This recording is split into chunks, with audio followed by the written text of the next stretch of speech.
Hi friends, 30 days 30 tips. நம்ம கந்தாஸ் கிச்சன்ல ஒரு சின்னதா ஒரு அடுப்பு ஒன்று வச்சிருக்கோம். தாளிப்பு போடுறதுக்கு, மற்ற யூசேஜஸ்க்கு அது யூஸ் பண்ணுவோம். காஃபி, டீ இங்க ஒர்க் பண்றவங்க போடுறதுக்கு யூஸ் பண்ணுவோம்.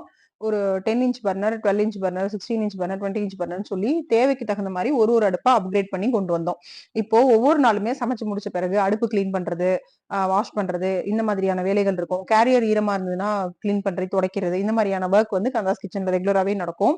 ஒவ்வொரு மாசமும் நம்ம எக்ஸ்பென்சஸ வந்து பிளான் பண்றோம். எப்படி இன்வெஸ்ட்மெண்ட்ஸ் போடுறோம், எப்படி அடுத்தடுத்த லெவல்ஸ் போறோமோ அதே மாதிரி எக்ஸ்பென்சஸ் பிளான் பண்றோம். இந்த மாதிரியான கிச்சன் டவல்ஸ் கூட பாத்தீங்கன்னா நம்ம வந்து அவ்வளோ கிளீனா ஹைஜீனிக்கா ஸ்பாஞ்சியா இருக்கிறது, தண்ணி நிறைய ட்ரை பண்றது இந்த மாதிரியான இதுதான் யூஸ் பண்றோம். ஒரு டிஷ்யூஸ் வந்து கூட பாத்தீங்கன்னா ஒரு பேப்பர் டிஷ்யூஸ், காட்டன் டிஷ்யூஸ் இந்த மாதிரி யூஸ் பண்றோம். இதெல்லாம் எதுக்கு யூஸ் பண்றோம் அப்படின்னா அந்த அளவுக்கு மெயின்டெனன்ஸ் வந்து நம்ம வந்து ஒவ்வொரு மாசமும் எக்ஸ்பென்ஸை பிளான் பண்ணி பண்றோம்.